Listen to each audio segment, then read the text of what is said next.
Hello friends, welcome back to Smriti Notes for Biotechnology. So in today's video we will just learn about monosaccharides. They are the basic unit of metabolism, normally 3, 4, 5, 6 and 7 carbons in length. They are classified as aldose or ketose. Aldose means they have an aldehyde group and ketose mean that they have a keto group. Glucose occurs freely in nature as well as in combined form. Now let's have a look at the preparation of glucose. We have to balance the equation. Now see, carbon is 12, so there is no need to balance it. Now let's have a look at hydrogen. Hydrogen is 22 plus 2, that is 24. Now let's look at the left hand side. 12 hydrogen here and 12 hydrogen here, again 24. Now oxygen 11 plus 1 here, that is 12. So on left hand side again O6 plus O6, that is 12. That means the equation is balanced. In the same way it can be prepared from starch as well. Glucose is a aldohexose and is also known as dextrose, most abundant organic compound on earth. And glucose on prolonged heating with hydrogen oxide gives N-hexane, that is 6 molecules. You can see 6 molecules are formed, and when in presence of bromine water it gives gluconic acid. These equations and these structures are very important, so you guys need to go through it. Now let's study about glucose and its levo and dextro rotatory sugars.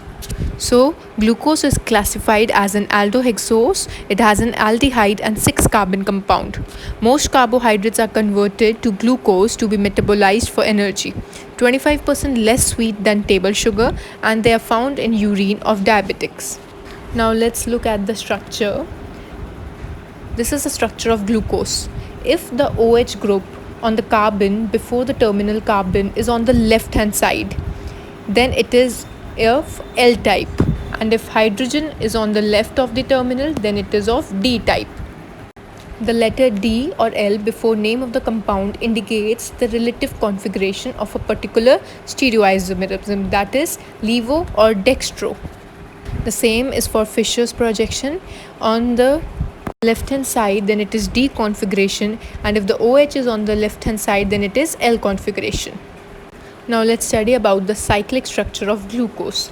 The structure of glucose is explained most of the properties, but the following reactions and facts cannot be explained. That are, despite having aldehyde group, glucose does not give 2,4-DNP test, Gibbs test, and does not form hydrogen sulfide addition production. The penacetate of glucose does not react with hydroxyamine, indicating absence of free CHO group. Glucose is found to exist in two different forms, crystalline forms, which are named as alpha and beta.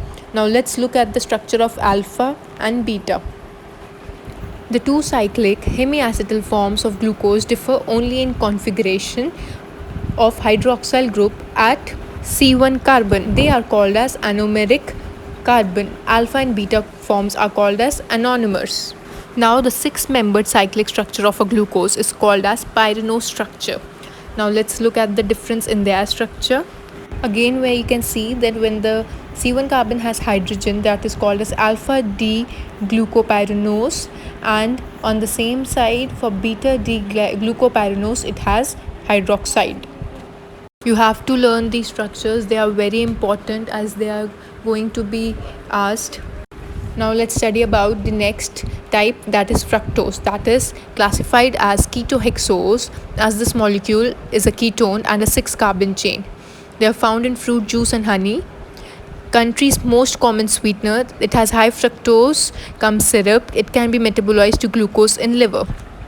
Now the same way I have given their structures, their cyclic structure as well as their pyranose structure.